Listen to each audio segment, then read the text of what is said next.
take us away. Okay, so, I think this is quicker than this is definitely quicker than that between the last ones. So, yeah, this is Martin, and that's Adam. And, yeah. And now we're finally doing Venus Envy like we kept saying we were going to. Yeah, that's completely on me. I had some, I think I'm going to have to learn how to binge on on webcomics a little bit more if we're going to keep doing this. Yeah, which, to be fair, we started to do it a few days ago, and I just kind of wasn't. Yeah, that's true. That happens. I mean, like, there's it takes we have to both be in the mood, and we have to both be under certain circumstances in order to do these things. Yeah, and also just fair warning from the start here, how we tend to venture off into like comparing things to other stuff. It's fair that this probably have some reaches to Avatar just because we're talking about it for an extended period of time for some reason. We were talking about it for like the better part of an hour, just bitching about how much we hated The Legend of Korra. Yeah. Okay. Venus Envy. Yeah, Venus Envy. Do you want to take the overview on this? Sure. Okay, Venus Envy is at some level autobiographical, but I don't know how much.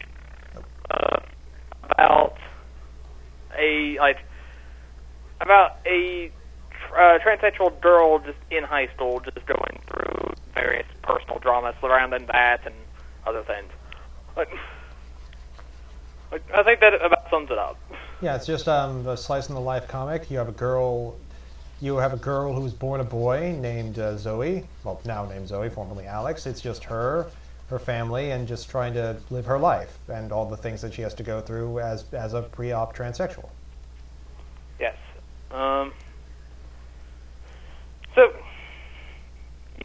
It's certainly different from the other stuff we've done so far. A bit heavier, more real content, I guess. Yeah, is this the first webcomic we've done that's kind of slice of life? Like no supernatural elements at all? Well, Mitzvah might as well not have any. That's true.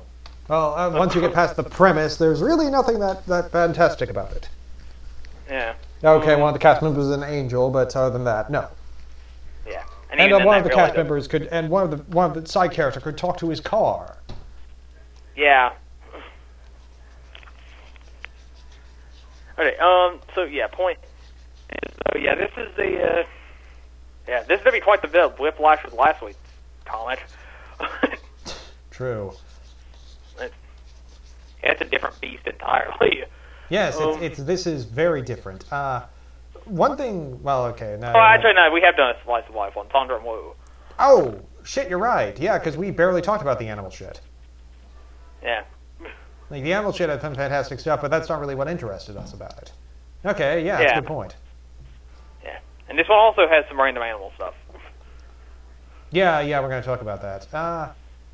So yeah, there's not really that much to say. It's just Zoe. She has a brother. She has parents. She has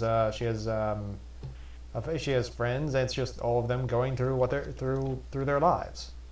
Yeah, which fair warning right from the start here. The comic is basically dead. Like It hasn't. Like it's updated one. It's updated one time in the past 2 years, and it even then it wasn't really updating regularly. So it's not a. We're probably not gonna hold off on spoilers or anything as a result, just because there's no ongoing story here for you to really get invested in. Yeah. Like by now, just because it's functionally dead, and it doesn't look like there's really gonna be much payoff to some stuff. Also, we're gonna say now. Actually, do you want to talk a little bit about why you wanted to do this one so much? Essentially, it was just I just read it when I was younger, and I had some fond memories, some not, and just thought it'd be interesting to talk about. Certain things with it have stuck with me. Like I would probably cite it. I'd probably cite the idea of it as an influence. Like maybe not the actual content, but the idea. Yeah. For me, I basically just read it because Martin had wanted to do a podcast on it, and so as a result of that, which is why I wanted to bring it up, we're slightly more divisive on our opinions than normal, which I'm kind of curious to see how that's going to go. Yeah. Because throughout most of this comic, throughout most of the time I was reading this comic, I kept sending him messages about, like, oh, this is really stupid. Yeah, granted, to be fair, the stuff you were bringing up was largely stuff was like, yeah, I agree. Yeah. Or like, yeah, you know, what about that? That's terrible. Yeah, yeah. Like, honestly, even looking back on how much like this, I don't know, you think this would be a good transition into the first point we wanted to get to? Positives? What? Positives? Here, one second. I was saying, what I was about to say was, yeah, well, okay, yeah, I was thinking a specific positive, but okay, whatever. Yeah. Anyway, yeah, okay, we'll go into this a bit more in detail, but the main thing I think about, with the comic looking back, and the thing I like about it is the main character. Oh yes, that's yeah. That was she was the main thing that I really liked about it too. She was very nice. Yeah. Like she was a character who's had like she's a lot of stuff has happened to her that kind of should make her really pissed off and really like bitter or cynical. But even though, and she gets angry a lot, but at the same time she has a really sort of she tries very hard to maintain a positive attitude about the world and be friendly and really treat people with respect. And she's like I really liked Zoe as a main character. Yeah, but relating to that, there is something else I should back up and bring up real quick. I had heard at a point in time, like a couple of years ago, something about how the comics cast was supposed to be folded into a different transgender comic done by somebody else. I don't know if that ever actually happened, but I've heard it was supposed to. So. Okay. Yeah. So. Yeah, she was a really great positive. I don't know. What? Yeah, she was a really big positive for me. Yeah. So yeah, Zoe's the main thing I'd go to in terms of like what good I would have to say about the comic. Yeah, and honestly, I really liked her family too. Yeah. The thing that was about it was that they fought a lot, and they kind of she and her brother fight a lot, and it's not like just squabbling. It's like sometimes it's really loud and really angry fighting, but at the same time, like it doesn't feel like anyone is in the wrong.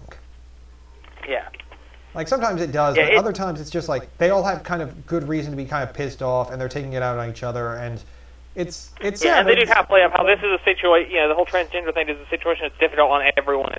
Everyone in fact. Yeah. Like everyone. Like, aren't just for the person who's going through it. Yeah. It does. Like for something like this, it could very easily just make everyone who doesn't immediately sympathize with I keep calling her Alex. Everyone who doesn't sympathize with Zoe as the bad guy, but no, they actually do. Everyone, like her family, does all still care about her, but like something like various aspects of this transgender thing are sort of messing around with their lives, and it does make them sort of stir up. But you can still say you can see that they do still love her. Yes, and as for the Alex thing, it could be the reason you keep going to that is because we also have a comic starring a bisexual man named Alex who starts living life as a teenage girl. Yeah. Those certain things are completely different, and that is not, like, that lining up that way was not at all intentional, and that's not even where the name Alex for our comic comes from. Yeah. But it does kind of line up sort of funnily. Yeah. But I do. Zoe is a legitimately very nice character, and her family are very nice. Some other positives is like the author's transgender, so you can kind of tell they know, like she knows her stuff. Yeah, it does. Like that's honestly one thing that I'm gonna feel bad about criticizing it for, because I don't know how much. Like we said, it's somewhat autobiographical, but we don't know how much, and so. Like, there's some stuff about this that I'm going to complain about that I think are really that I think might sort of hit home, because if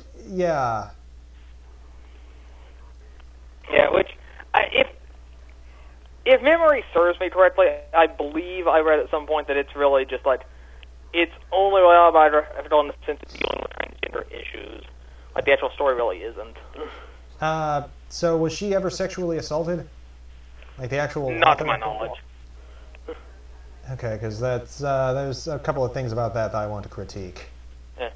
I do know she had this. I do know she had this issue with trying to get married. Yeah, I can see that. Oh, wow. Yeah.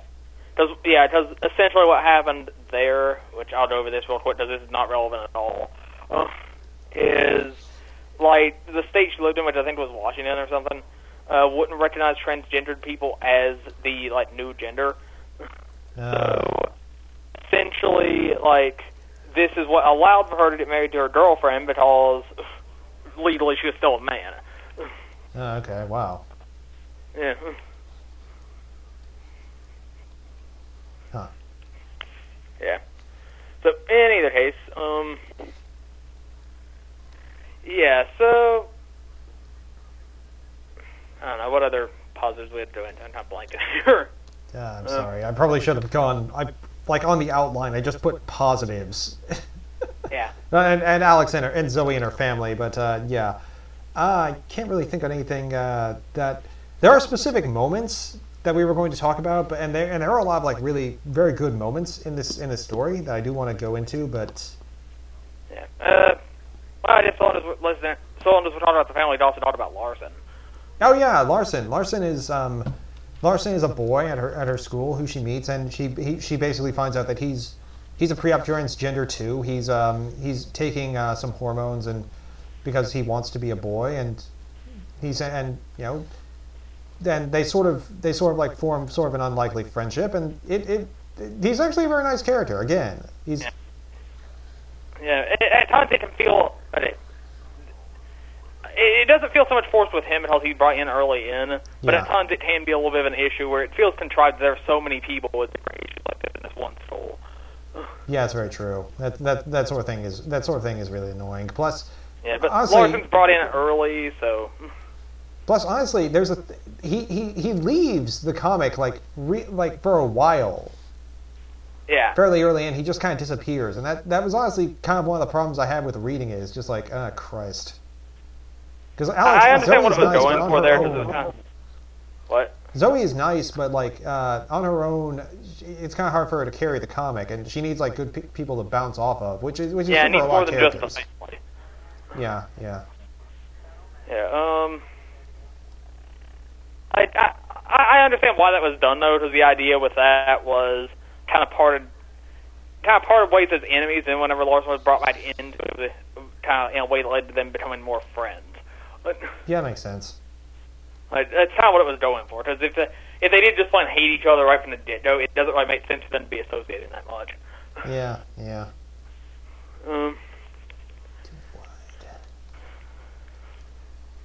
Okay, so let's see. Yeah, there are some other positives I didn't think of to it, I guess, but I don't know. And how blank I'm brain of it doesn't help. It's an outline kind of there. Yeah. You're kind of breaking up a little bit. What? You were breaking up a little bit. I'm sorry. Oh no, I was just kind of stammering. Oh. Okay. Yeah. It's like we're so professional, you guys. In all fairness, like we are working on getting a better audio setup. I know Martin's voice is like sometimes a little bit fuzzy. Yeah, because I do this over the phone. I mean, I now have a mic, but we were having issues trying to get the what's it called, Firefox Hello. Yeah. Yeah, we were having issues trying to get that to work, so we're doing the phone thing for now, and we're gonna try Skype next time. Yeah, we're gonna try. Yeah, we're still trying to just get things up. Honestly, I kind of hope like this hasn't happened in any of the podcasts yet, and I kind of hope like at this point your phone does that thing where you suddenly sound like GLaDOS. Yeah.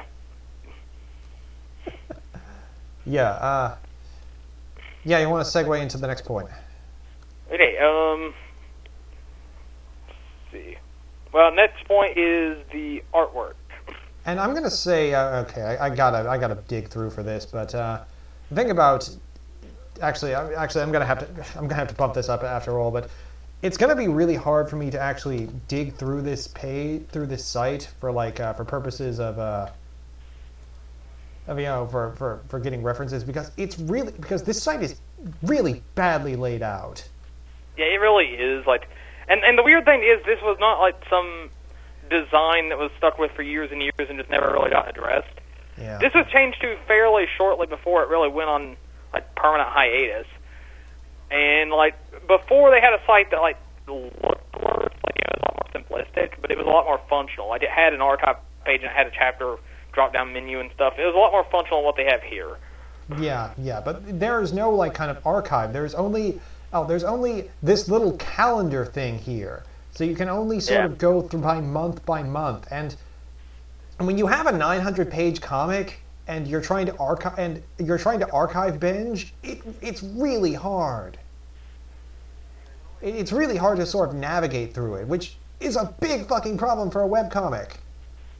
Yeah. Honestly, that was another really big problem I had with trying to archive binge for this fucking podcast.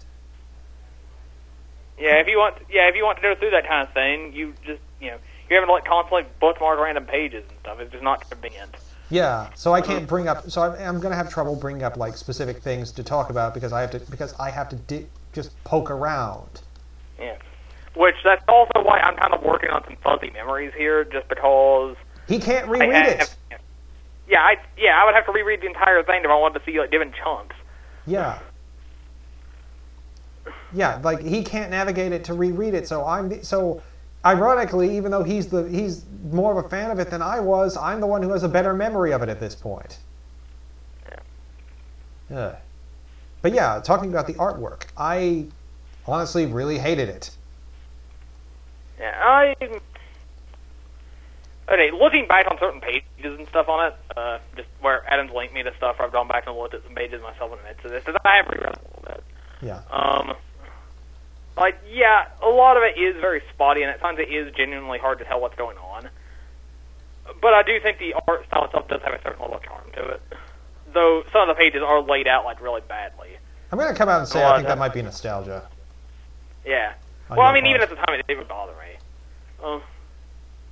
Granted, I don't know.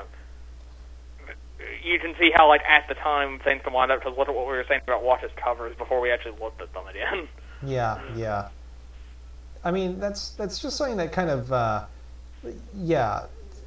lot of the art, I think, I thought, what happened is, like with all the webcomics, basically any drawn webcomic, our own included, the art gets better as it goes along, but the art stagnates on this for a really, really long time, and you don't see any kind of real improvements until really, really far into it.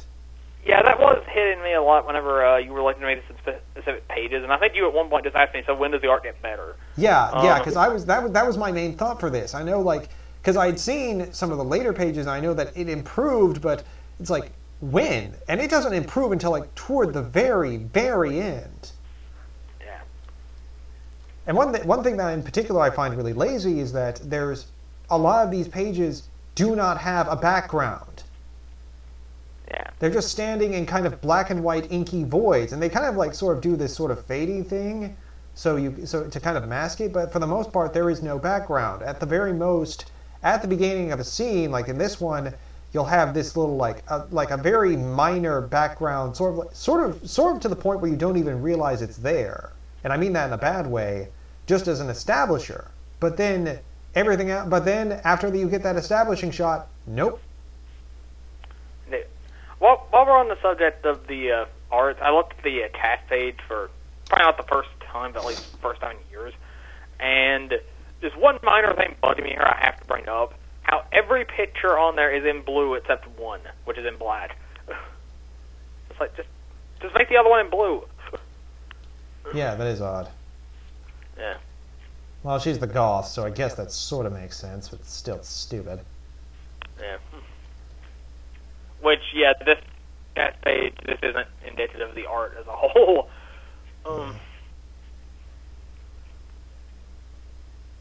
Yeah. Okay, so... This cast page was obviously drawn later. Yeah. The page was just, Yeah. But I'm just saying, Adam was asking me, like, so when does the art improve? And I proceeded to, jump ahead 100 pages by editing the URL, because they didn't know archive page. Yeah, that's the only way. And there was no visible difference. Yeah. like, yeah, I know that artwork. I can say this personally. We can say this personally from doing our own artwork. Is that it's kind of like it sort of peaks and valleys in terms of progress. Yeah, you know, and it's a learning curve. You know, you get better as you go typically with a comic. Like, yeah, but it like the learning, like the improvements itself can sometimes happen in like lurches. Yeah. Like, you know, you're stagnating for a little bit, then you suddenly hit a breakthrough and suddenly it improves. But this one, it felt like it was going for a long fucking time with no breakthroughs. I don't even think the art was even like until you got to the prom, which had to be like 600 pages in. I don't even think the art could qualify as passable. Yeah. One big issue with the comic is like a lot of the characters do look pretty much the same early on, and like these two. This is Zoe. This is her boyfriend, whose name we can't remember. They look. There are parts where the boyfriend was walking down the street, and I thought it was Zoe. Yeah.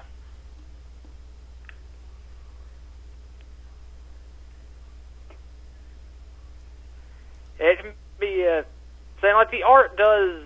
Saying I do think it has a certain charm to it. I like the general style, but it's not. In terms of actual like production, it's not really done very well. Like, yeah. Again, But I do kind of think the sort of solid one where I think fits better than the more like hyper realistic look it eventually developed. Even then, I kind of have a problem with. I don't really. Even then, I kind of have a problem with the way he draws the face. Yeah. Why is the nose every single time he draws noses? They are in the direct center of the eyes. Yeah, she. What's that? I said she. I can't hear. I said she. She. Oh. Yeah. I thought. I know it's habit to just kind of refer to any. It's a bad habit. It's just habit to kind of instantly refer to like any author or artist or something just as a he by default. But, yeah, I'm sorry. That's yeah, it is one of those things where in this particular case, I would designate it as kind of being relevant to bring up. Yes, that's very, very good. Yeah, but yeah, Christ. Yeah, the art. I think the art is just terrible. Yeah. But for the most, like until the very end, it's just terrible. Again, like that nose thing really drives me off because it's in the center of the face and you can't take your eyes off it.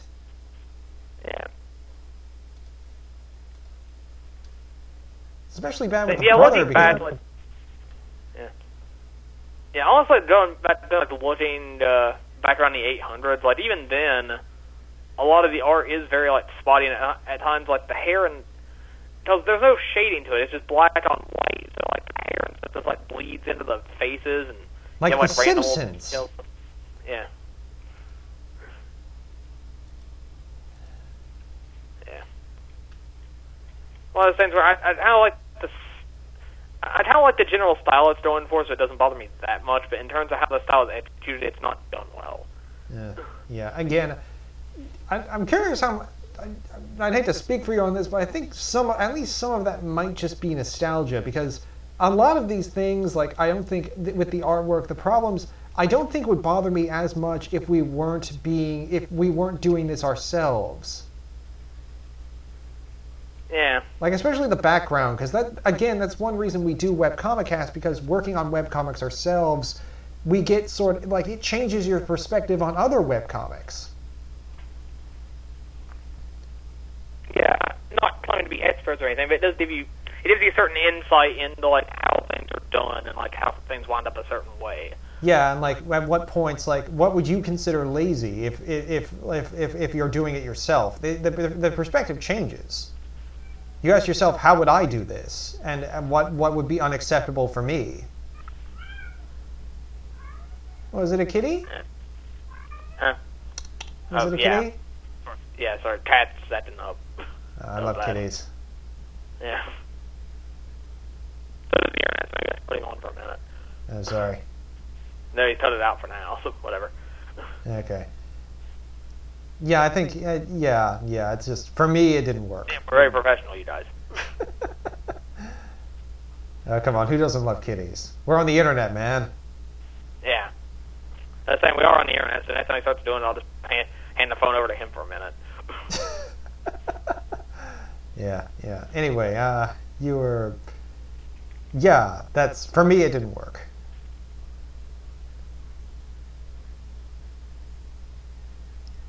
You know, I like anime-esque artwork. Obviously, if you've seen my stuff, but just no. Yeah.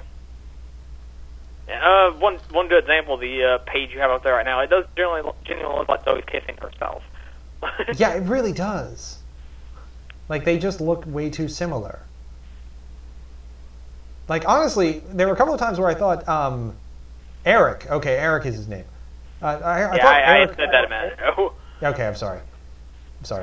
But yeah, there were a couple of times where I thought Eric was like, there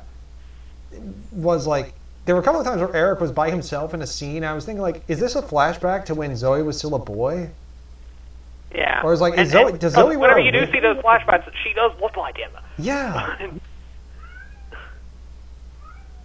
When Zoe takes off her wig, like, is Zoe wearing a wig, and so like this is her with it off? Is that it?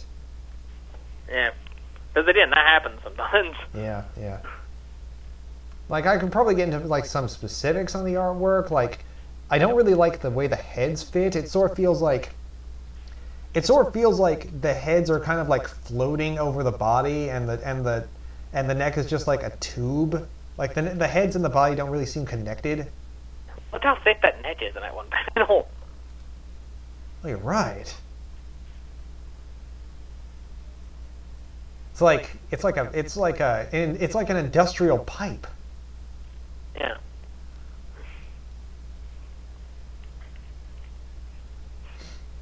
But yeah, it looks like a Pez dispenser. What's that? I said it looks like a Pez dispenser. Oh my god, it totally does. I just want to like shove it back and like get a candy.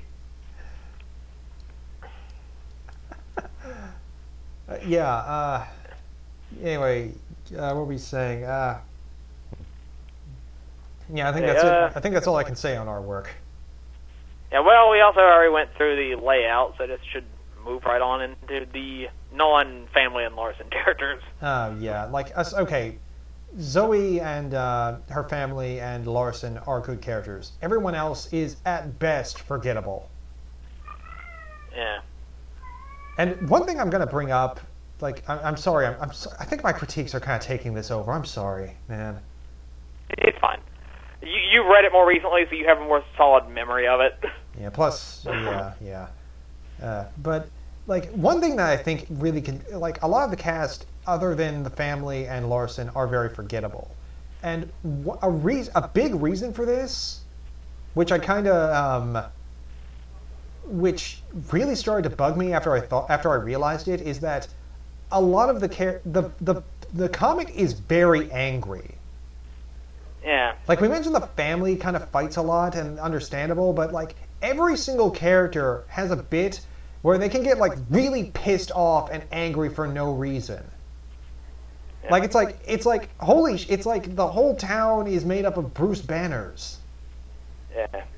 It's like you walk to people on the street, they're not going to get, even if you have friends, they're not going to get this loud and yelly this easily. Yeah. Yeah, now you bring that up and how seeing your point. Yeah, like once you realize it, yeah, it really drives you nuts. Yeah. And of course there is one particular character who is the queen of that in particular. This girl right here, Lisa.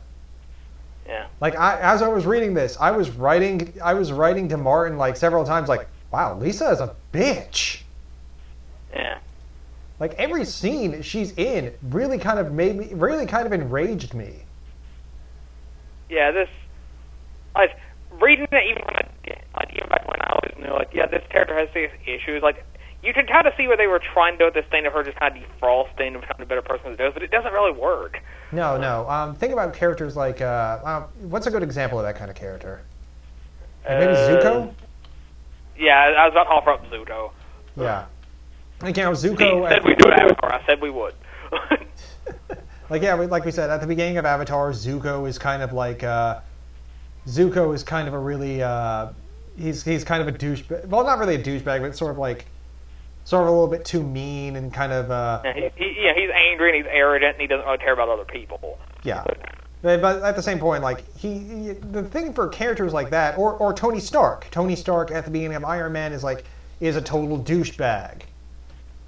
But he is a douchebag, like massive douche. But the thing is, for Tony and for Zuko, they're kind of likable enough. Like, Tony is really charismatic, and Zuko, has that sort of good side that for those characters, you kind of have to want them to be, you want them to sort of improve and be better people. But yeah, like they show at least enough like positive traits that you want to see those fleshed out more. Yeah, like you want to see those parts shine through and become better people. But if you make them too mean, you think like, I don't want to see this person become better. I want to see this person get punished because this person is kind of a nobody douche. was rooting for like Jafar and Aladdin to become best friends. No one was. Jafar was a bad guy. You wanted to see Jafar get taken out. Yeah. So, but Lisa, though, she can be, like, it seems like just any little thing can set her off. It's just weird. Yeah. We're actually doing a pretty bad way of segueing into this. Lisa is another girl who goes to that same high school that Zoe does, and very early in the comic, she and Zoe actually, it turns out that Lisa is gay, and very early on, she and Zoe go on a date.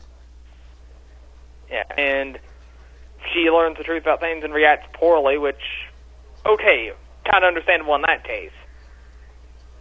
But even in that case, like the reason she does get like really needlessly enraged over it. Like, how dare you trick me like this? I am gay. I cannot be on a date with a man. You're just trying to like that. Yeah. Like, and the reason she finds I don't understand why there would be a certain level of concern there. Yeah. But like, holy fuck, woman. Yeah. Take it back off. And she does this every time anything like goes wrong for her. Yeah. Like, whenever, I don't even remember why, but she just kind of arbitrarily decides, like, no, you should not be hanging out with Larson. You should not have anything to do with this guy. Like, Larson is kind of jerky, but she seems to really. I think they were trying to do like the kind of she-man, like that kind of like whatever the trope is, like she-woman man-hater kind of thing. Yeah, but she becomes like, it isn't just like being annoyed by his friends or anything. She becomes like genuinely like enraged by Zoe's daring to associate with him. Like, okay, you can't really, like, okay, you said that you don't want her as a girlfriend. What makes you think that you can determine who she hangs out with? Yeah. And the thing is, like, I'm trying to think. And the reason, like, we mentioned earlier that she gets angry when she finds out that Ash is pre-op transgender. What's that? Yeah. So you said Ash. Oh, God damn it! I like the character, but I keep pulling out other webcomics. I'm sorry. Zoe. God damn it. She gets mad. Next time it'll be Anthem. Anne. Oh, wait. Oh, shit. Yeah. Now I'm just kind of wondering when I'm going to do that. But, yeah, she gets mad when she finds out that Zoe is a pre-op transgender, but the thing is, like, the reason she gets mad about it, the reason she finds out is because she tries to feel her up in a theater. Like, she grabs her crotch. Yeah. Like, okay, yeah, I kept expecting her to be like, I should really be mad at you. Why are you yelling? True. I don't think they were even formally on a date. I think Lisa just started making moves just out of nowhere. Yeah, it's like it's just like they went to a movie together as friends, and then, okay, yeah, she's gay and she wanted more, but like, that's moving pretty fast. Yeah, I was thinking of it in terms like as if it had been a date. But now that I'm thinking about it, I'm pretty sure it wasn't. I'm pretty sure it was just the two of them decided to go out as friends, and she just started making it a date. Yeah, screw her. Like, even then, you don't reach for the crotch. You do that whole like casual stretch your arms above your head and put it over the shoulder deal. Yeah, crotch is at least third date. Yeah. Oh, yeah. Definitely third date, and that's only Like, and that's only if she kisses on the first. Yeah. Like, goddamn, woman, back off. Yeah, and this is basically and the talk's full of moments like this, and then yeah, this is a constant. Do you want to go into that one specific one you called attention to? Was it the one where she's dating a transvestite? Yeah. Oh yeah. Later, like we said, it's one of those things where like way too many people in this comic are kind of have issues involving this sort of thing.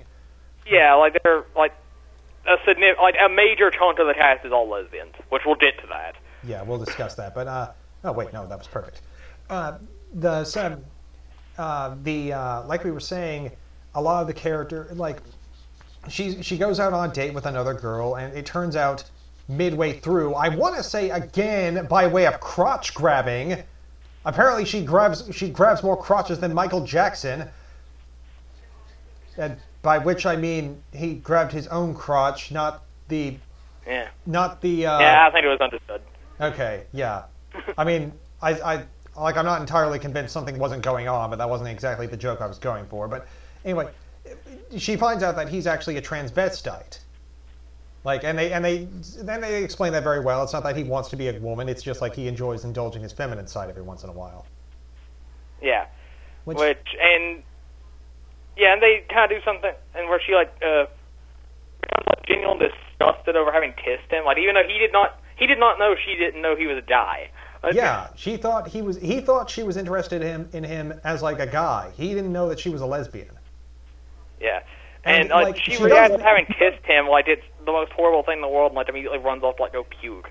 Yeah, that's actually an Evangelion moment. I'm kind of wondering if that was a reference. Because the scene where Asuka and Shinji kiss for the first time, she ends it by like running to the bathroom and chugging Listerine. Yeah. And like it kind of cuts to Shinji like looking so hurt and oh. It's just like when you take and like it made me realize like wow, that's actually a really mean thing to do. True.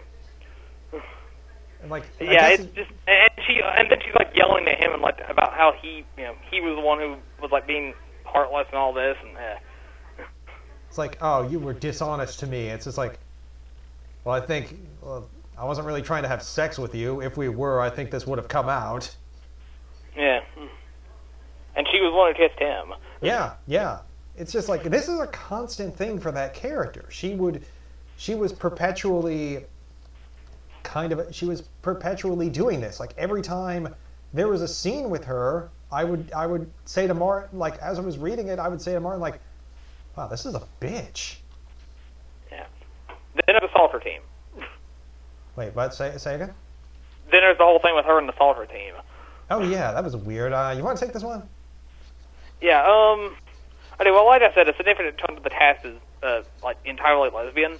And that'd be the Salter team that her. Wait, no, she's not on it, but Zoe is. Okay, so Salter team she's on is. That's the entire team is lesbians. Yeah.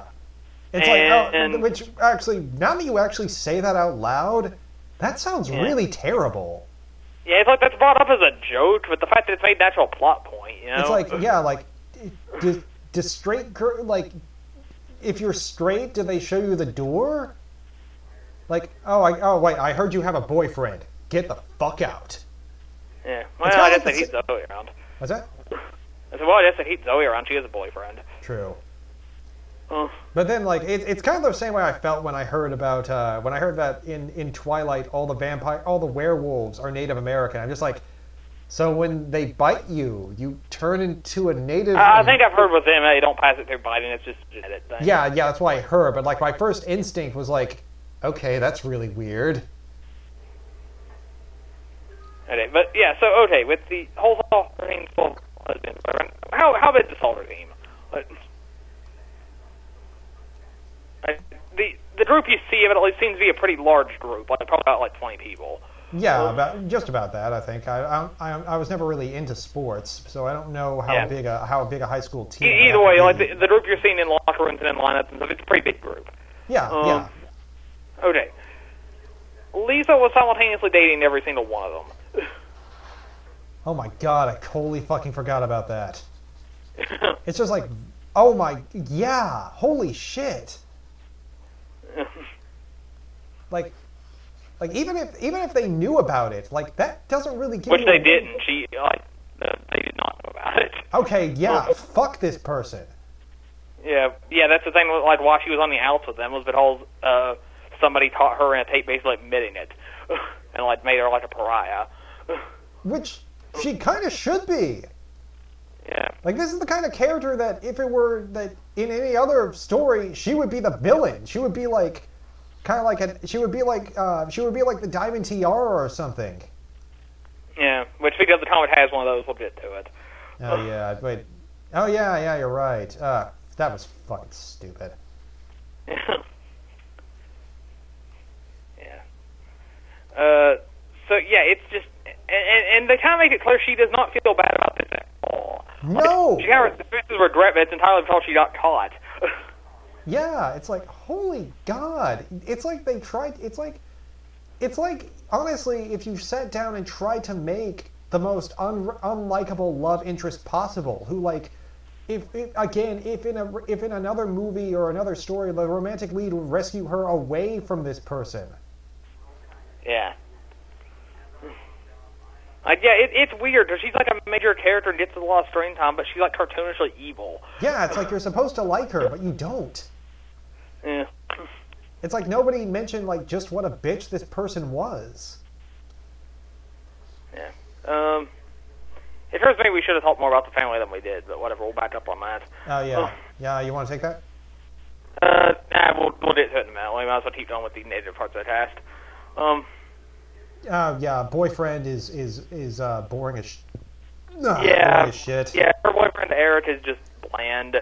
There's some sort of weird thing about how before she met him, he was part of a sort of like evil sex reign of supervillains. That's what it came off as. In genuine, like straight up, it was just a bunch of guys. Well, no, it wasn't even guys. It was just like people. It was a group of students who would just have like a hit it and quit it contest. Yeah, and they all seemed work like under the direct authority of this like evil person. They're all like this evil woman. They're all sleeping with. Yeah. It was just. And like Lisa has also been with, and is perfectly fine with. Yeah. Well, actually, no. I think they hated Lisa and the other girl like hated each other. I'm pretty sure they did have a history together though, and I'm pretty sure as it goes they do kind of start doing stuff where Lisa's like going back with her.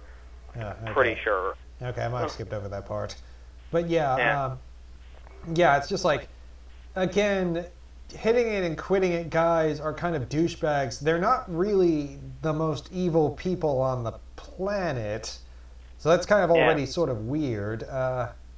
You have like the evil Jock, who I don't even understand why you would try to make your main villain be like for a significant period of time.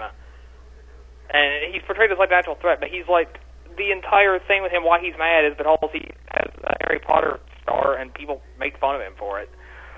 Like that's kind of the thing that in another story, this guy would might be not quite a hero, but like kind of okay. It's just like, you know, you would make friends with him. Just say like, oh, I understand why you're so pissed off and that sort of thing, but I feel bad for you and that kind of thing. Yeah, on a certain level, I kind of admire what they're doing with it, where they kind of do the thing where, yeah, he does have like, you know, he got to star in a car wreck or something, I think it was, and yeah, he was made fun of and all that. But they kind of do it where he's not any better for what he did in response to this. True. It's again, sometimes it's a sort of just veer off into being like cartoonishly evil for no reason at points. Yeah, that's sort of the thing. It's just the character's not written well. Yeah. Like the idea is sound, I think, but I wouldn't have done the Harry Potter thing. No, that makes it a little bit harder to take him seriously as a threat. Yeah. But still, the basic idea of something happened to this kid who was just like a scrawny nerd, and he started working out and just kind of went nuts as revenge and started picking people. That in its own right can work. Yeah, that's kind of brilliant. Yeah. The actual execution isn't done well. And then there's what's her name, Grace. Wait, say again? Then what's her name, Grace? I guess I don't remember. I know who you're talking about though. That was fucking stupid. Okay, the ringleader of that Hit It and Quit It club that we mentioned. It turns out, holy shit, she's actually a sociopath. Yeah. And this comes out of nowhere too. It's just like at first, like she's sort of cartoonishly evil. She's sort of like got this mwahaha sort of thing for. Yeah, she just kind of does the Diamond Tiara thing initially. Yeah, like the Diamond. Yeah, she was Diamond Tiara. Yeah. But then all of a sudden, she's trying to mow down Zoe in her car, and toward the very, very end, she attacks her with a knife. No, that's a different girl. Oh. Yeah, no, that was the girl she was doing the acting with, like the chubby girl's friend Elise's. Wait, okay, hang on a moment. I thought. Which that goes to show how radical the art style shift is. Yeah, it's true. It's just like, and again, how samey the character designs are. Yeah. Now Grace is the Grace still wasn't much better with how she was like demanding, like, no, you cannot stay with this girlfriend you presently have. You must move on to another. Yeah, like, you cannot quit my Hit It and Quit It club. You will go forward. Yeah, I don't even know who I was weird. trolling She's there. like blackmailing him over this too and stuff. It's just odd. Yeah. I don't even remember what she was blackmailing him with. Maybe just chicks he had fucked, because that's. I think it had something to do with his dead sister or something. But how tacked on was that? Yeah, it really was. Like, and the boyfriend has an abusive dad, which, I kind of would have liked to have seen that if it were executed better, but it comes out of nowhere and they never follow up on it. Yeah. That's kind of everything with Eric. Yeah. Like, he's just boring as shit. But like, look at this shit. Like, out of nowhere, like, this theater girl just turns out to be a complete sociopath. This was not set up at all. Yeah, well, that's probably that out of nowhere, because there was already a scene earlier where she was, like, threatening her with a drill. Oh, yeah, now I remember that. Never mind, I rescind that. Yeah, they did set this up. Yeah. Still, this is in general, I think the comic sort of goes way too dark for no reason. Like, it shouldn't really... Yeah, it can be prone to, for doing the slice of life thing, at times it is prone to going way too far into just dark and, like, depressing, like, high school, like, TV show territory. Yeah, it's like all of a sudden it can, like, as a slice of life thing, you can have your own, like, sort of drama and sort of thing, like there's this whole thing for the prom where she sort of wants to go all the way with Flash McCool guy. Eric, that was where she wants to go all the way with him, but that's what I was saying. I was bad with names. I'm sorry. It took me a minute, but it took her. Like, there was a scene where she sort of wanted to go all the way with him, maybe just to really feel like a woman and have real sex with a man, but at the same point, like, and she was sort of, at the same time, she was sort of glad she didn't, but at the same time, sort of hurt that she didn't. And that was really compelling. Yeah. That was really sort of... And then just as often you have, like... She's having flashbacks to when she was sexually assaulted. Yeah, which does not come out of nowhere. What that was. They set it's this set up. It's set up quite a bit. It's just weird because it still feels really out of place. Yeah, it's just that it's not that it didn't come out of nowhere. It's just like it's kind of like uncharacteristically dark. Yeah, which after this happens, the comic just kind of stays dark. Not entirely. I mean, just more in general. But anytime it starts getting into an actual like storyline, you're supposed to take seriously, it kind of goes more into this kind of dark territory. True. Because after that's when you get the dog thing, and when you get when you get the whole thing with the attempted murder. Yeah. Like, there were a lot of... sister. Yeah. There really were, like, a lot of moments I did really enjoy with, shit. Like, now we'll talk about more about that later. Yeah. Okay, fuck, there was something else I was going to bring up about the characters, but now I know no idea what it was. I guess we should go ahead and go into the family before we talk about specific moments. Oh yeah, you want to take this? Yeah, sure, I can do it. Yeah, the family thing got kind of lost in the shuffle, but we do have an outline for these things. Usually, just don't always stick to it very well because we are free forming this. It's kind of hard to see our conversation just in one direction. Right, we're sorry, everybody. Okay. But it still fits bringing it up here. Okay, so the family. We touched on earlier how they're one of the stronger parts, but we didn't really talk about the members of it. Okay, so the family's big thing, their big role in the story is just all the various ways they react to Zoe. Yeah, and we don't just mean that as like they only exist to react to Zoe. Like they do kind of feel, they feel very three-dimensional and like their own characters. Yeah. It's just like, in terms of the story, that's their only purpose. Yeah, and it does feel like it feels like this is probably one of the areas where the tone was most autobiographical. Yeah, it really does. Just because this does feel like the most fleshed out and human part of the story. Yeah, yeah. God damn it, how the fuck? Okay, because, Zoe has, mom, dad, brother, and a dog. Yeah. And, okay, so let's see. First of all, the brother. Richie, I think? I want to say it was Richie. It was some R name. Okay. It might be on the cast page, I don't know. Zoe, Larson, Lisa. Which again, he can kind of look too similar to Larson sometimes. He really did, yeah. Again, the character designs were just way too similar. Like the only reason I knew him was because again his nose was way bigger, and again it's right in the middle of the face, between the eyes. You do not do never. You go. Yeah. Okay. So his thing. Okay. Initially, this is actually one of the more genius things that how it does. Because initially it kind of sets him up as just being like the bratty younger brother sort. Yeah. Just who's just constantly causing trouble and is insulting Zoe and all this and talking trash about her condition.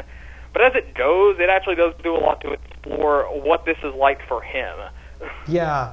Like you see that it doesn't really justify calling him a couple of the things that he calls. Well, it kind of does, but. He has become very likable, and you understand why he's so angry, and not sometimes for bully characters that feels really forced. You understand why they're mean and why they're bullies, but for him, you understood, you saw a lot of the reasons why he had so much animosity toward his sister. And you felt kind of bad because she does push him around a lot, and maybe it was because I get pushed around with my sisters, and they're absolute bitches. But I felt legitimately really bad for him. Yeah, I do like that they do at least bring up with it that. Yeah, this isn't an easy process for him either. Because essentially he's been spending. I think she's been consensual for a year now. Yeah. Yeah. So essentially he's been spending the past year just kind of being ignored in the midst of all the drama with her. Yeah. And had to up and move town because of her. Yeah, and they say that before the reason they had to move town was because he had everyone in their old town knew that Zoe was born a boy and is trying to become a girl, and so there was a lot of hate toward the family. And at one point he got beaten up and he got his nose, and the little brother got his nose broken because of it. Yeah. And that's kind of why his nose is shaped so weirdly. Yeah, I do like that they explore that, yes, this isn't just hard on the person going through it. Yeah, they need support, but at the same time, it's kind of a thing for a lot of different people. Yeah, which has to do with the transition to talking about her mom. Yeah, the mom I really liked, because I thought when they started up, the mom even more so than Richie, comes off like she's just going to be the unaccepting, and then For a lot of times when characters accept a new viewpoint, especially for something as fundamental as something like this, you ever watch American Dad, and they have Stan will learn that gays aren't real, being gay isn't a choice, and they should be allowed to accept their own lifestyle. It's just it has this feeling of, oh, how wrong I was, how ignorant I was, that feels really forced. They're only there just so they can make it. Yeah, and Venus Envy has that sort of art to it, but at the same time it actually does it very well. Yeah, it feels very natural. Yeah. They do a thing where initially she is very actively opposed to all this and just thinks it's some stupid phase or something. Yeah, something Yeah, she's sort of waiting for she's waiting for Zoe to snap out of it and go back to being a boy. Yeah. Yeah, and just figures like, well, maybe if I have her dress up like a boy and go to church, that'll solve it. Yeah. Like, which again was a moment I really liked because I got the feeling like the church, like she talks to the minister, and I got the feeling like the minister was going to be like the straw man Christian, and he was going to be like all mean and everything. But no, the minister was completely understanding. I really love that touch. Yeah, honestly, yeah. I think, yeah. Whenever I think about it, honestly, this family stuff is everything I look back fondly on. Oh yeah, the family was really good. Yeah. And there was the dad who, at the beginning, seems like he's gonna be. Oh, I'm sorry. I keep hijacking this. Fuck. It's fine. You wanna? Just essentially though with the mom though we'll just wrap this up, just conclude and move on to dad. With the mom, like they do this thing where she is kind of gradually learning to understand what all this really means and just kind of coming to accept it. It's not all at once. She doesn't have an epiphany of like, oh, how wrong I've been, like, oh, I treated you so badly. Oh yeah. Like they do really work it to where like she just kind of slowly, bit by bit, realizes like, maybe I'm not approaching this very well. Yeah. And because the apology scenes are usually really forced too, but the reconciliation sort of scene where Alex, Zoe has to sort of realize that his mom does. Zoe sort of over time develops like kind of a knee-jerk reaction to his mom, like her mom, she's such a bitch. Why is she always doing this? Which let's face it, is pretty much something a lot of us did as teenagers. Yeah. But I do like that they do just as well work it to where like she has to learn to accept her mom's viewpoint too and like understand where she's coming from. Yeah. Like the moment where Zoe realizes that she realizes that her mom will respect her and her mom will support her is really touching. It is very well executed. Yeah. Okay. Then there's her dad, who. You were the one who started on that, so go ahead. Yeah, again, he was sort of set up to be like, the warm, understanding dad, and sort of serenity before the unaccepting mom. But they actually did do a really good job, sort of making him look. They did do a good job making the dad look. He wasn't really. Fuck, my brain is just. They don't portray him as like a saint who just instantly sets everything. They just kind of have him go like, this is hard for me too. I'm just choosing not to say anything about it. Yeah. He's sort of like that one like. I think a lot of families have this, the kind of stoic guy. Like the person where like every other member of the family is having drama, and there's one person in the family who tries to just sort of be like. Port in the storm, kind of trying to take things calmly, and for a lot of families that can change, like depending on what's happening. Yeah. Like for me, in my family, this might surprise you given how hammy I am in comparison to Martin, but in my own family, I'm usually the stoic guy. Yeah. That's not how I am among my siblings. Yeah. Yeah. Bill Aaron tends to be very boisterous, and Brian is,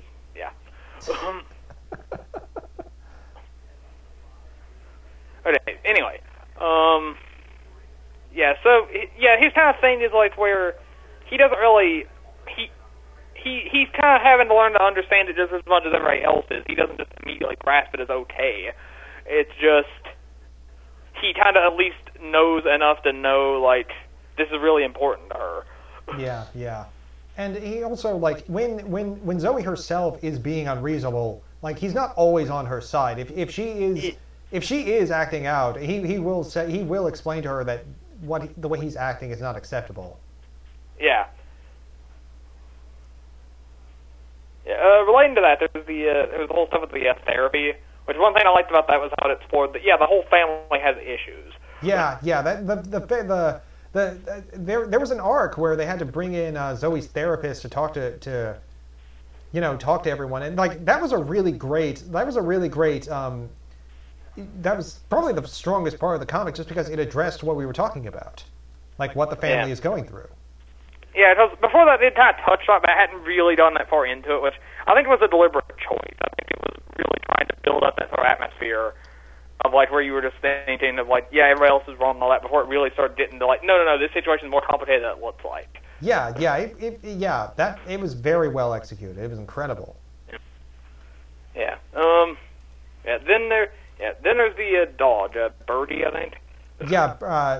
Fuck. Hang on. I was on that little arc with the dog a minute ago. The full name is Bergamot.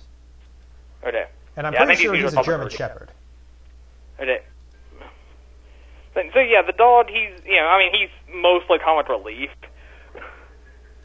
But he's so cuddly. He's like. Yeah. If you ever had a dog that was like that, if you ever have a dog, you know that sort of like phase they can get into where they just really, really, really want attention and they just want to snuggle them. It's like Bergie is perpetually in that point.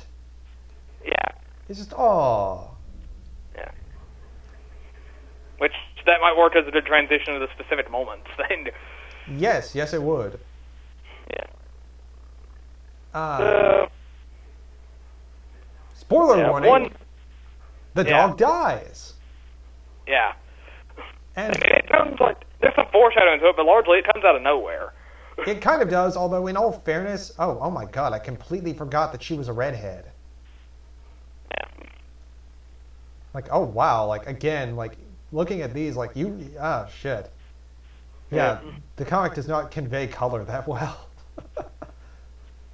Like I totally thought she was... I tend to remember because the old site had like the logo it had like a picture of her right at the top. Yeah. It sat weird. My leg is asleep. Okay, but shit. Yeah, it does come out. The dog's death does basically come out of nowhere, but it's kind of one of those. It's just kind of like the animal was doing something stupid and then it killed it, which happens with animals. Yeah. Like, I think it got hit by a car. Yeah, that's what happened. Yeah, which, like, it kind of makes sense to not foreshadow that. Yeah, like, there were kind of some times that something was about to happen, but even then it's like, there wasn't a specific, like, it was just kind of creating an air of gloom. Like, it wasn't saying, like, be sure to hug your dog when you go home tonight, or something like that, or, like, showing a scene of, or like playing with him and just like, oh, I love having you around. You're the best part of my day. Something like that. It doesn't do that. Which was basically the plot of Harry Potter 5. Yeah, it's true. I love my black dog Godfather. Yeah. Yeah. So that part's kind of the last hurrah of the comic of sorts. Like it kind of kept going a while after that. Yeah, we were talking like just before we started doing it, like. As soon as she died, as soon as that dog died, I really stopped giving a shit about this comic. Yeah. It's kind of like when Elle died in Death Note. Yeah. Or do you mean like after they wrapped up the aftermath of the dog dying? Oh, yeah. The aftermath of the dog dying was actually pretty neat. Yeah. Though I do question that one page is just like a written up like story. Oh, I think that was just before the dog died. That was really terrible. Yeah.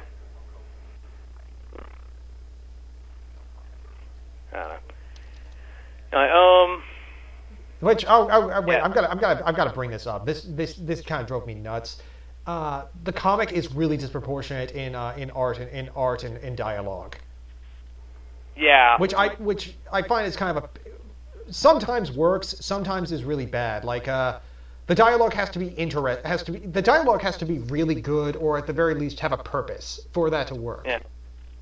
Speaking of, I'll just put something now. I don't know if we have the patience to review Subnormality. Oh, Jesus God, that is the worst of it. If we did that, it would be like, it would kind of be like, you know how every criticism of every review of the Hobbit movies eventually comes down to, it's too long, but it would sort of be like that, except like, I would just be repeating that point over and over and over again. I hate the artwork. Every page of that comic takes about 20 minutes to read. Oh God, yeah. Oh, it's just, that is a big pet peeve for me.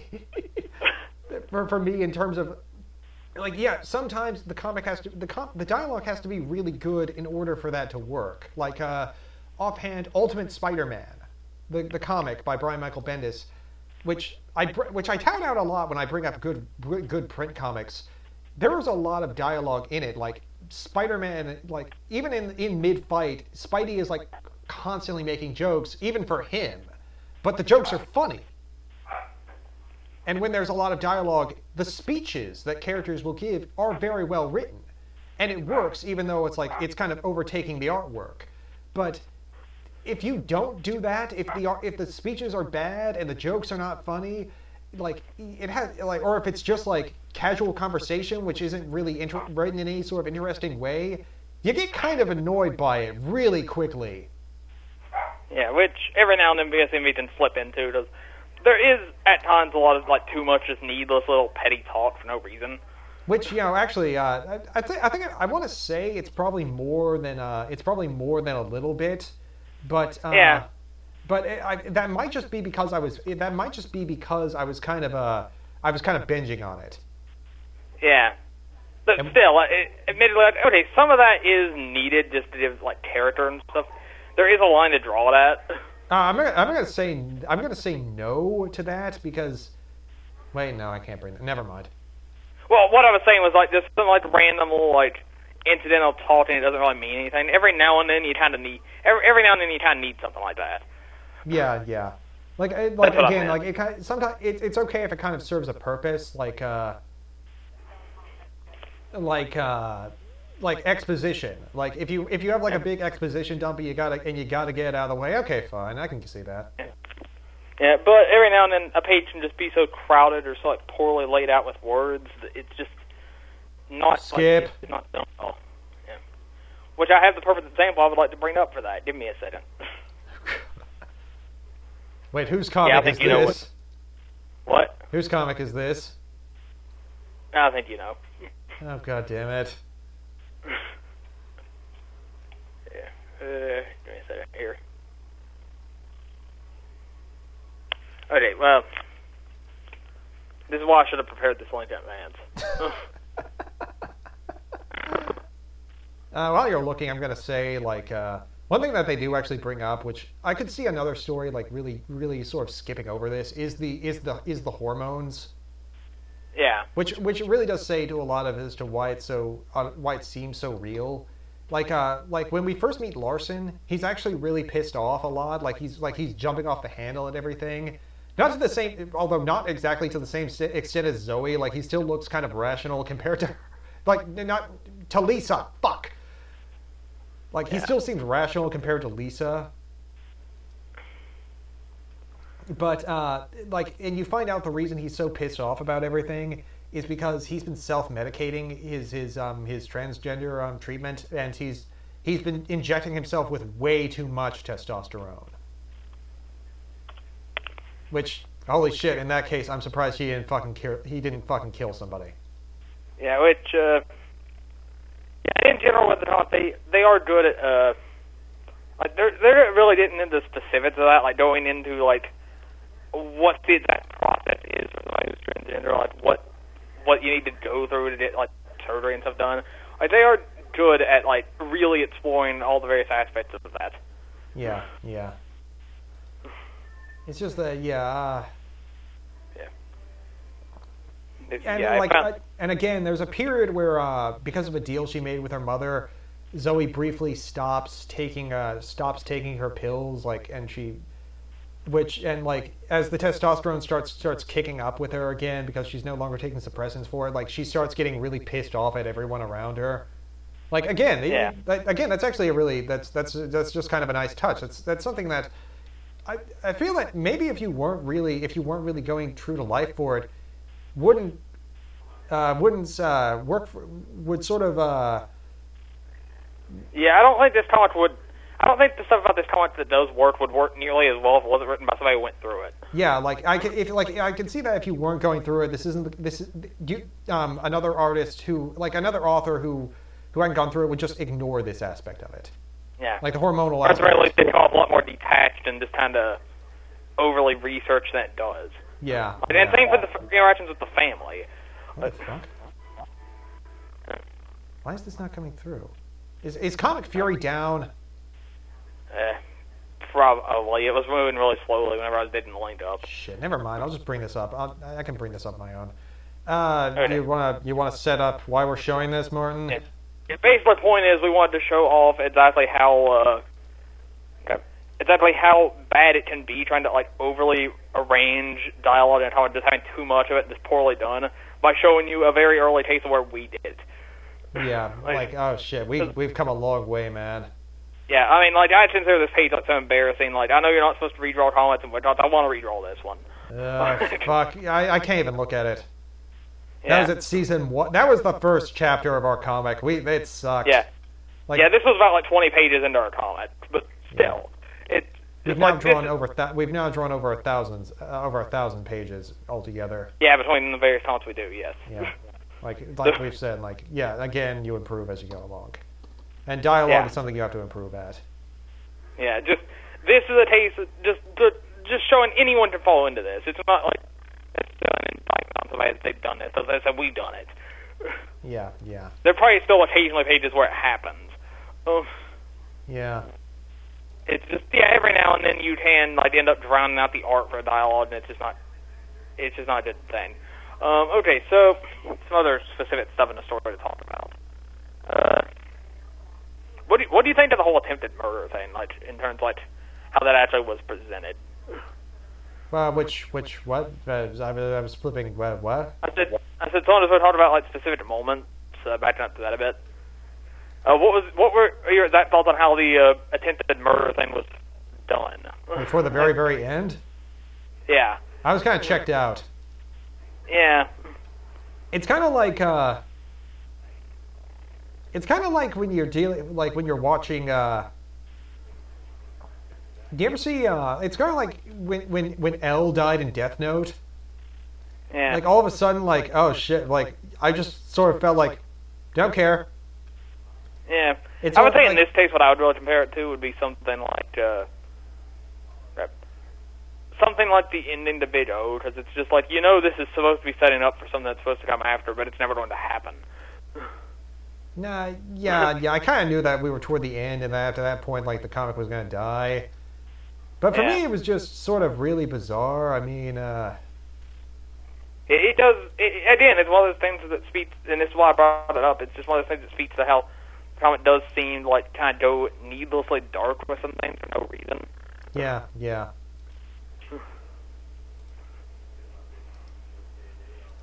It's just like the issue Zoe has seemed relatable enough and like dramatic enough that you don't need something where she gets stabbed in the back. No, it's you're perfectly fine just showing this girl living her life and all the really like this scene here where her brother is screaming at her, which I kept flipping back through, but I actually did sort of want to reread, so that's why I keep going back to it. But like this is really dramatic, and you really understand a lot of what's happening, and it's just you don't need all this other stuff. Yeah.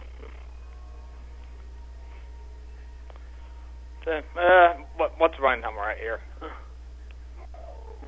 How long have we been going? Yeah.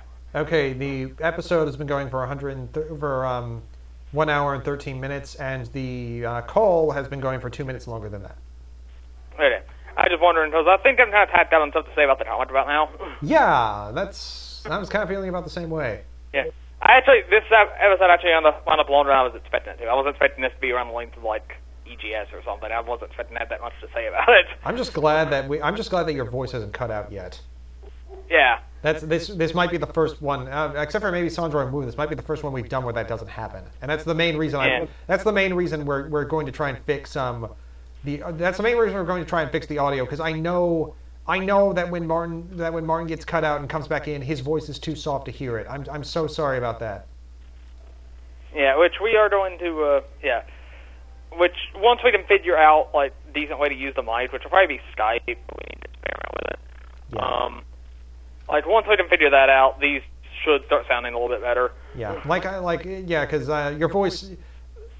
I know I ask you to repeat stuff a lot. That's not because of anything you're saying. It's just like it's just that sometimes the connection makes you sound kind of garbled. Yeah. I'm sorry. It's fine. Okay, so yeah, I think that essentially like sums it up. Like on the whole, as for how much I'd recommend the comic, I don't know. Because there is some stuff that is pretty well done there, and the comic does hold a certain sentimental value. But objectively speaking, I can't, especially with how the comic died, I can't really recommend doing it a lot. Like, I maybe would, for some of the family stuff, the way the site's laid out, it's hard to point you to just read that. Like, you know, like you did for the archives, like link to like, okay, now read this part and this part.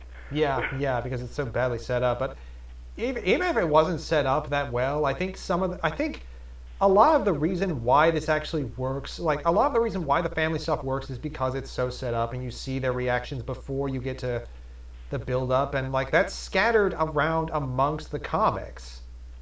Yeah. So it's like on a certain level, I'd recommend reading it if what we've said about it sounds interesting. Just kind of know what you're getting into with the rest of it. Yeah. And like also know you're not going to get a payoff. Yeah, but again, a lot of my problems with the I don't think I would recommend it. Yeah, I'm in a tough place on it. Cause, like, objectively speaking, I don't know that I can, but there is enough good there. It's like, I do think if the particular story being told interests you, or if you might want to write about something like this, I think it might make for a good read on that front. Honestly, I think there are probably there's another webcomic you might. Oh yeah, there are quite a few other ones. Yeah, there are other transgender webcomics. Honestly, even without reading them, I'd say go look at one of those. Yeah. There's just so much that bothers me about Venus Envy. There were so many things that kind of irked me while I was binging on it for this that I didn't want to. That I don't think I can recommend it. Yeah. So I'm in a tough place on it, because I was saying it's weird. I would like to just recommend the family stuff, but even then, just the way the site's laid out and the way of how scattered it is, it's hard to do that. Yeah. Like I said, I would read it if you want to write something like this, or maybe you just enjoy this particular genre, or you just relate to this issue or something. Or if what we've said sounds interesting to you, like about the family. Like, I might read it under those circumstances. Just, know what you're getting in for. And also, I would say a lot of it depends on how fast you read. Because if you can knock out like 1,000 pages in like 2 days, then yeah, go ahead and look at it. If it's going to take you a couple of weeks, I probably wouldn't. Yeah. Again, I had a lot of. Again, we were supposed to hit this. We were supposed to do this episode way sooner. It's just I had trouble actually reading this because again, I didn't like it that much. Oh, do you want to talk about the perspective thing that was happening because I was rereading it for you? Yeah. There was kind of this thing where, having been years since I read it, I did sort of idealize it in a sense. Because once Adam just started reading it and started telling me things about it, and like bringing specific pages, I was kind of thinking like, yeah, that was dumb. Yeah. Why is this Lisa character such a bitch? Why is the artwork so bad? Yeah, which I do like even honestly, I don't think this being covered by Adam's opinion. I like writing it up for the first time in a while and just kind of thinking over in detail for the first time a bit. Even in my own right, it's like, yeah, I can really only recommend the family stuff. Yeah, it's just like, again, the reason we're doing this is because you're doing this yourself changes your perspective. Yeah, and also the fact that I was like 14 when I read this. Yeah, and oh shit, actually, when we should bring this up, like at that point, like this was really fucking rare for a comic. Yeah. Like maybe not. Like maybe not as much as I'm thinking, but like in the early 2000s, like the vast majority of webcomics were either 8-bit theater clones or penny arcade clones. Yeah, I didn't know other comics like this existed. I mean, there are several other ones of them in their links page. Like I know there's one called like Closet Space. I think predates this. But like that like for a while it was just like overwhelming for that kind of thing. It was just so. Yeah. They were just everywhere. Yeah, it was like 8-bit theater was about the only sprite con I read, but yeah, around that point there were a lot of video game comics. Yeah, there were like a zillion sprite comics. Yeah. Especially like And yeah, there were. Especially like I'm a hardcore Mega Man fan, and so I was just like tripping over them. Yeah. But this is still a thing now. You still see people who, twice a week, rush out like a page with like Pokémon sprites that take about 5 minutes to do. But it's not as common a practice. Yeah, yeah. And like like now, like at least it's more at least nowadays sprite comics and spriting in general is like more in depth. Yeah. Like nowadays it's things like a rush quit comic, which I'm not saying all of them like this are, or like all sprite comics are. I'm just saying they exist. If you don't rush a comic nowadays, it's gonna be like 3D renders. Yeah, yeah. There's a higher demand for them now. Like reading Bob and George. Oh shit, we are way off topic now. Like reading Bob and George, like that was the first sprite comic to ever exist. Yeah. And they bring up that like at the time he could get away with like being as lazy as he could, but even by the time the comic was ending, he was making jokes about how like his own style was like really out of date, and so he kind of had to end it. Yeah. So yeah, revisiting the SMV I think is like it's an interesting novelty. Like it's kind of thing I'd like to do more some other content I used to read on this show. But. Yeah. Honestly, I wouldn't mind doing Bob and George, but you would have to read all of it. Yeah, well, you've read this and you're reading Dark Ridge, so I'd be okay doing that. Yeah, I mean Bob and George is a lot faster. Although you would have to skip, like whenever it's not doing the sprites, you would just have to skip it. Yeah. Because honestly, like, oh shit, wait, we should point this out just because this is one of the, we can say this about so very few webcomics. The pacing is not bad. Yeah, this is true. This is like the first talk we haven't complained about the pacing on. No, wait, I watch. Yeah, because like that's like a pet peeve for us for a lot of webcomics is we hate the way that they're paced. Yeah, it's like even Thunder and Woo, we were complaining about its pacing, even though we were wholeheartedly recommending that. Yeah, we love Sandra and Woo. The pacing is kind of crummy, but yeah, for here we really liked the pacing on this one. Yeah. And nothing ever really drags on too long or anything. It's not just balance. Oh yeah. And and the reason I was bringing it occurred to me to say this is because the actual storylines like hit and miss, but a lot of the actual storylines for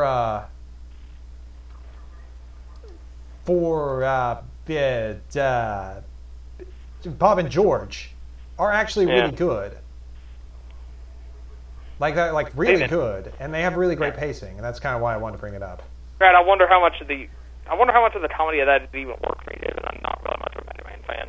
Oh God, no! Like, because periodically they would actually do like the plot of the games. Like, they would do the plot of 5, they would do the plot of 6, and like if you, and a lot of the humor does come from like perceptions that fans have of the Robot Masters. Like, it's basically accepted among fans that Pharaoh Man and Quick Man are the badass ones because they were the hardest ones to beat in the game, in their games. Like even in the comic, even in the Archie comic, which is being published now, Quick Man is the most badass Robot Master just because in the game he was the hardest fucking one to beat.